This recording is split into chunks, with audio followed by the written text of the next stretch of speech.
तो कहानी की शुरुआत में यूक्रेन की पुरसकून जगह को दिखाया जाता है, जहाँ पर मैकोला नाम का एक आदमी छोटी सी झोपड़ी में अपनी बीवी के साथ रहा करता था। दोनों अपनी जिंदगी में बहुत खुश थे। मैकोला की बीवी आर्ट्स ड्राइंग किया करती थी। वो लकड़ी को तराश कर चीजें बनाया करती थी। वो लकड़ी का एंजल फरिश्ता बनाकर मैकोला की बाजू पर बांध देती है। मैकोला पास वाले स्कूल में मैथ्स पढ़ाया करता था। वो अपनी साइकिल पर बच्चों को पढ़ाने जाता था। मैकोला के घर में कोई भी इलेक्ट्रॉनिक की चीज नहीं थी। जब वो स्कूल में होता था तो ब्रेक के वक्त टीवी पर खबरें सुना करता था। ऐसे ही एक दिन वो टीवी पर खबर सुनता है कि रशिया में लोगों को मारा जा रहा है और रशिया यूक्रेन पर हमला करके उस पर कब्जा करना चाहती है। अब ये खबर सुनने के बाद मैकोला अपनी क्लास में बच्चों को पढ़ाने चला जाता है, जहाँ पर वो बड़े ही प्यार से बच्चों को पढ़ाया करता था। पर यहीं पर इस क्लास में एक बदमाश लड़का था जो मैकोला को बिल्कुल भी पसंद नहीं करता था। वो हर वक्त इन इरादों में रहता था कि कैसे मैकोला को स्कूल से बाहर निकाला जाए, पर उसने कभी भी उस लड़के की हरकतों पर गुस्सा नहीं किया था। एक दिन मैकोला जब स्कूल पढ़ाने जा रहा था तभी रास्ते में कुछ सोल्जर्स फौजियों को देखता है, जिन पर ये ज्यादा ध्यान तो नहीं देता और स्कूल चला जाता है। पर जैसे ही ये स्कूल आता है तो देखता है सारा स्कूल खाली था। तब ये टीवी पर खबर सुनता है कि रशियन आर्मी यूक्रेन में घुस चुकी है और यहाँ पर कब्जा करना चाहती है। अब मैकोला को समझ आती है जो इसने रास्ते में फौजी देखे थे वो रशिया के थे। पूरे मामले को देखते ही ये फौरन से अपने घर की तरफ भागता है, क्योंकि उसकी बीवी घर पर अकेली थी। मगर अब बहुत देर हो चुकी थी। जब ये घर पहुंचता है तो देखता है रशियन फौजी उसकी बीवी को मार रहे थे। और जब मैकोला अपनी बीवी को बचाने की कोशिश करता है, फौजी उसे भी पकड़कर मारने लगते हैं। मैकोला उनसे कहता है, प्लीज मेरी बीवी को मत मारो, वो माँ बनने वाली है। पर वो कुछ भी नहीं सुनते और उसके घर को आग लगाकर जाने लगते हैं। अपने घर को जलता देखकर उसकी बीवी जैसे ही उठकर उन फौजियों पर पत्थर मारने लगती है तो एक रशियन फौजी उस पर गोली चला देता है, जिसकी वजह से मैकोला की बीवी मर चुकी थी। मैकोला अपनी बीवी की लाश के पास बैठकर जोर जोर से रोता है। तभी तो यूक्रेन के फौजी आते हैं। वो उसकी पहचान करने के बाद उसकी बीवी की मौत पर बहुत अफसोस कर रहे थे और उसकी बीवी के लिए कब्र खोदकर मैकोला से कहते हैं कि अपनी बीवी को यहाँ पर दफना दो।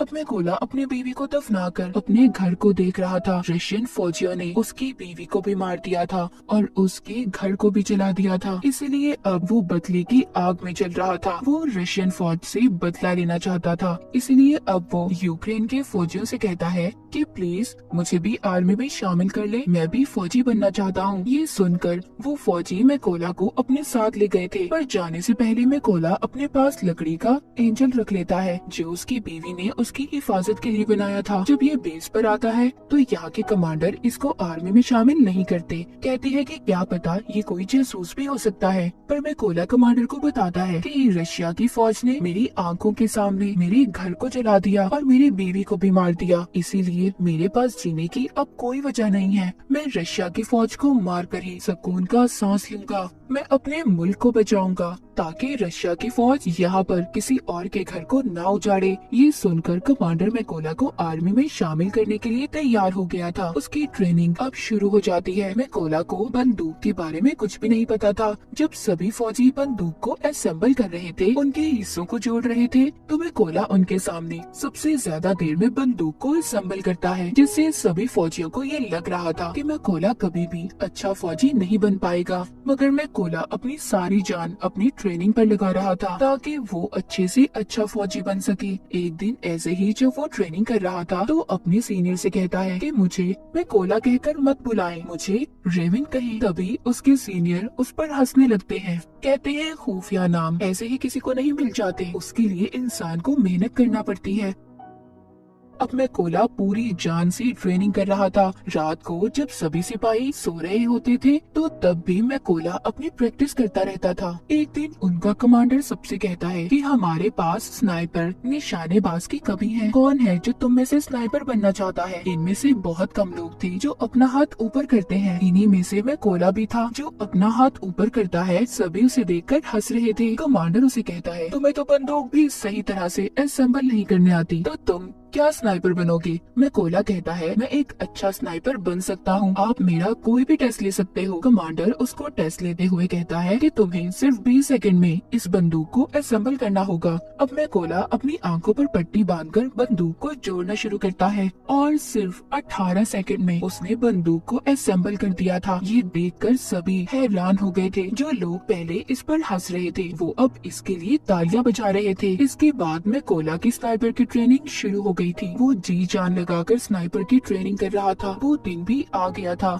जब सभी स्नाइपर्स को उनकी बंदूकें दी जाती हैं। जहाँ पर सबको अच्छे मॉडल की बंदूकें दी गई थी, वहीं पर मैकोला को पुरानी बंदूक दी जाती है जो सही से काम भी नहीं करती थी। जब मैकोला अपने सीनियर से कहता है कि सर मुझे भी नई बंदूक चाहिए, तो उसका सीनियर उसे गुस्से से जवाब देता है। कहता है कि पहले तुम्हें खुद को साबित करना होगा कि तुम एक अच्छे स्नाइपर हो, तभी तुम्हें बंदूक दी जाएगी। अब सबकी ट्रेनिंग शुरू हो गई थी। इनका सीनियर सबसे कहता है जब तुम अपना निशाना लगा रहे होगे तो तुम्हें चाहे कोई भी परेशानी आ जाए, तुम अपने टारगेट से नहीं हिलोगी और अपने टारगेट पर पूरा ध्यान लगाकर निशाना लगाओगे। सीनियर सभी के पास बारी बारी जाता है और सबके पास गोलियां चलाता है। जो भी स्नाइपर जरा सा भी गोली लगने के डर से हिलता है उसको ट्रेनिंग से बाहर कर दिया गया था। जब सीनियर मैकोला के पास जाकर गोली को चलाता है तो उसे कोई भी फर्क नहीं पड़ता, वो जरा सा भी नहीं हिला था। जब वो अपने टारगेट पर निशाना लगा रहा था तभी सीनियर उसके पास आकर कहता है कि तुम अपने टारगेट को सिर्फ एक दफा ही देख सकते हो, और उसकी आंखों के आगे कुछ रख देता है।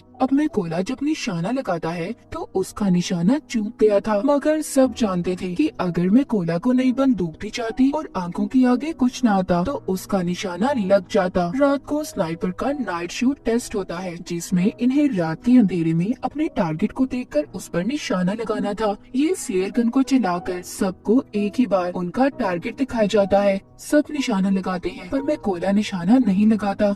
वो अपने दिमाग में फासले को देखकर मीटर का अंदाजा लगाकर फिर निशाना लगाता है, जिससे उसका निशाना बिल्कुल ठीक लगता है, जो आज तक किसी ने नहीं किया था। वो मैकोला ने कर दिखाया था। सबका अब रिजल्ट आ चुका था। सीनियर मैकोला को सैल्यूट करता है और कहता है तुम पास हो चुके हो। जिसके बाद कर्नल मैकोला से कहते हैं अपने सभी जरूरी सामान को पैक कर लो, तुमने एक जरूरी मिशन पर जाना है। मैकोला का पहला मिशन ये था कि पास ही एक चेक पॉइंट पर रशियन आर्मी ने कब्जा किया हुआ था जिसको इन लोगों ने उनसे छुड़वाना था। मैकोला अपने साथियों के साथ उस जगह पर पहुंच जाता है। इन सबको एक एक टारगेट दिया गया था। सभी अपनी पोजीशंस ले लेते हैं जहाँ पर बैठकर इन्होंने निशाना लगाना था। जब ये इन पर शूट करने वाले थे तो देखते हैं एक गाड़ी चेक पॉइंट की तरफ जा रही थी। कर्नल सबको गोली चलाने से मना करते हैं। वहीं पर रशियन आर्मी गाड़ी को रोक लेती है जिसमें एक कपल कहीं पर जा रहा था। रशियन आर्मी ने उन लोगों का पासपोर्ट ले लिया था और उन्हें काफी बुरी तरह से मारने लगते हैं। ये देखकर कर्नल सभी स्नाइपर को गोलियां चलाने का कहता है और एक ही झटके में सभी स्नाइपर रशियन आर्मी को मार गिराती है। इनका पहला मिशन पूरा हो गया था। ये सभी खुशी खुशी अपने बेस पर वापस आ गए थे। जब मैकोला अपने बाकी साथियों को देखता है तो वहाँ पर कोई भी नहीं था। उसे पता चलता है कि वो दूसरे मिशन पर है। मैकोला को ये भी पता चल गया था कि उस मिशन में इसके बहुत से साथी भी मर गए हैं और उन सबको एक ही रशियन स्नाइपर ने मारा है जो रशियन आर्मी का सबसे बेहतरीन स्नाइपर है। कुछ दिन के बाद इनका दूसरा मिशन भी शुरू हो गया था। ये सभी उस जगह पर पहुंच जाते हैं जहां पर रशियन आर्मी कब्जा करने वाली थी। सबसे पहले मैकोला हर जगह पर अपने साथियों के साथ बॉम्ब लगा देता है और फिर घास में छुपकर रशियन आर्मी का इंतजार करने लगता है। कुछ वक्त के बाद रशियन आर्मी उधर आने लगी थी। तभी मैकोला देखता है उन रशियन फौजियों में मैकोला का एक स्टूडेंट भी था जो स्कूल में इसे परेशान किया करता था। ये वही बदमाश लड़का था और अब वो रशियन आर्मी में शामिल हो चुका था। जैसे ही कर्नल इन्हें शूट करने का कहते हैं तो मैकोला थोड़ा सा घबरा गया था क्योंकि ये अपने स्टूडेंट को मारना नहीं चाहता था, पर फिर भी ये अपने सभी जज्बात को साइड पर रखकर गोली बॉम्ब वाली जगह पर चला देता है जिससे बहुत बड़ा धमाका होता है। सभी रशियन फौजी मारे जा चुके थे। बाद में कर्नल जब मैकोला के पास आते हैं तो पूछते हैं तुम क्या सोच रहे थे। मैकोला बताता है कि उन रशियन फौजियों में मेरा एक स्टूडेंट भी था। कर्नल कहते हैं कि वो उस लड़के ने चुना है कि वो गद्दारों में शामिल हो गया, इसीलिए तुम्हें उसके लिए बुरा मानने की जरूरत नहीं है। इसके बाद ये वापस से बेस पे आ चुके थे। कर्नल ज्यादा ज्यादातर अपना वक्त अब मैकोला के साथ ही गुजारते थे, क्योंकि अब कर्नल पूरी तरह से मैकोला पर यकीन करने लगे थे। कर्नल मैकोला को बताते हैं कि मेरी 2 बेटियां हैं और उन्हें नहीं पता कि मैं आर्मी में कर्नल की पोस्ट पर हूँ। उनको मैं ये कह कर आया हूँ कि मैं बहुत बड़ा बिजनेस करता हूँ और मेरी बीवी ने भी मेरी बेटियों को नहीं बताया। ये सुनकर मैकोला भी अपनी बीवी की कर्नल को आखिरी निशानी दिखाता हुआ काफी दुखी हो जाता है। अब इसके बाद फिर से ये अपने अगले मिशन पर निकल पड़ते हैं। ये लड़ाई काफी बड़ी थी। सभी स्नाइपर्स छुपने के लिए एक गहरी खाई खोदते हैं और उसमें अपनी पोजीशंस ले लेते हैं। ये यहाँ पर इसलिए आए थे क्योंकि इन्हें पता चल गया था कि रशिया के कुछ फौजी यहाँ पर कब्जा करना चाहते हैं। यहीं पर कर्नल भी मैकोला के साथ थे। तभी यहाँ पर मैकोला देखता है उनमें वो फौजी भी था जिसने इसकी बीवी पर गोली चलाई थी। वो मैकोला के बिल्कुल निशाने पर था। कर्नल से पूछता है क्या मैं इस पर गोली चला सकता हूँ? कर्नल कहता है नहीं। मैकोला फिर पूछता है क्या मैं इस पर गोली चला सकता हूँ, क्योंकि वो अपनी बीवी का बदला लेना चाहता था। मैकोला का तो मिशन ही यही था कि वो अपनी बीवी का बदला लेना चाहता था। वो खुद पर कंट्रोल नहीं कर पाता और उस फौजी पर गोली चला देता है। पर इसके बाद रशियन आर्मी को इनका पता चल चुका था। कर्नल मैकोला से कहते हैं ये तुमने क्या किया? तभी एक स्नाइपर कर्नल पर शूट करके उसे भी मार देता है। सब रशियन फौजी इन पर बॉम्ब फेंकने लगते हैं। मैकोला कर्नल की लाश को बेस पर ले आया था, पर बहुत ज्यादा दुखी था क्योंकि उसकी गलती की वजह से कर्नल मारा जा चुका था। मैकोला ने अब ये कसम भी खाई थी कि वो उस स्नाइपर को कहीं से भी ढूंढ कर लाएगा और कर्नल की मौत का बदला लेगा। इसलिए वो अगले मिशन के लिए अकेला ही निकल गया था। उसको उस स्नाइपर की जगह के बारे में भी पता चल जाता है। वो अब अपने टारगेट को फिक्स करके एक स्नाइपर को मार गिराता है, पर वहाँ पर एक स्नाइपर मैकोला पर गोली चला देता है जो उसको लगती तो नहीं, पर वो जख्मी हो गया था। लेकिन स्नाइपर को भी मैकोला ने मार दिया था। अब क्योंकि वो जख्मी था इसलिए खुफिया जगह पर जाकर अपने जख्म के ठीक होने का इंतजार करने लगता है। तभी उसे अपने हेड की कॉल आती है जो बताते हैं कि हमें उस स्नाइपर का पता चल चुका है जिसने कर्नल को मारा था। तुम जल्दी से बेस पर आ जाओ। मैकोला अब बेस पर आ चुका था। जब इनकी ट्रेनिंग शुरू होती है तो इन्हें बताया जाता है कि वो स्नाइपर बहुत ही खतरनाक है। उसका निशाना आज तक गलत नहीं लगा। हेड यहाँ पर ये भी बताते हैं कि वो पहले यूक्रेन के फौजियों को मारता है, फिर उनकी वीडियोस बनाकर इंटरनेट पर डालता है ताकि यूक्रेन आर्मी हार मान ले। हेड बताते हैं कि हम 2 ग्रुप्स में जाएंगे। बिल्डिंग के अंदर वो स्नाइपर है, हम वहाँ पर जाकर उन पर हमला करेंगे।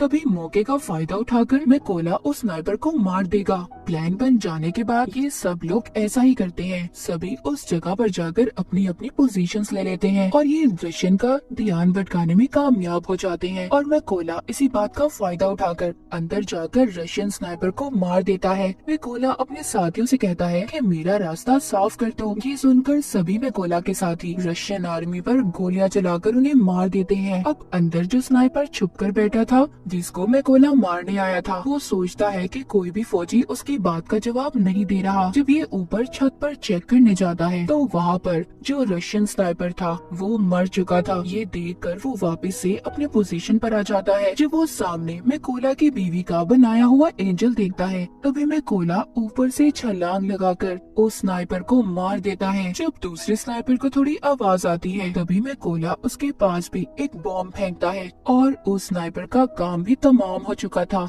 लेकिन यहाँ पर हम देखते हैं जब वो स्नाइपर छत पर चेक करने गया था तो उसने फोन करके रशियन आर्मी को बुला लिया था। इसलिए रशियन आर्मी उधर आ रही थी। किसी को भी नहीं पता था कि उनके स्नाइपर मारे जा चुके हैं। इसलिए जब वो अपने स्नाइपर को कॉल कर रहे थे तो कॉल में कोला उठाता है और उन्हें कहता है कि तुम्हारा वक्त अब खत्म हो चुका है। ये कहकर वो रशियन के ट्रक ड्राइवर पर गोली चला देता है जिसमें सभी रशियन फौजी बैठे थे। इसीलिए अब वो बाहर आ गए थे, लेकिन ये नहीं जानते थे कि यूक्रेन के स्नाइपर इन पर पहले ही निशाना लगाकर इंतजार कर रहे थे। तभी वो सब इन पर गोलियों की बारिश कर देते हैं। सभी को मारने के बाद मैकोला अपनी बीवी की कब्र पर जाकर उदास मन से कहता है कि मैंने तुम्हारे कातिलों और अपने दुश्मनों से बदला ले लिया है, मगर अब मुझे अपने मुल्क की हिफाजत करनी है, इसीलिए मुझे अब जाना होगा। इतना कहकर वो अपने अगले मिशन पर निकल जाता है और यहीं पर स्नाइपर द व्हाइट रिबन की कहानी खत्म हो जाती है।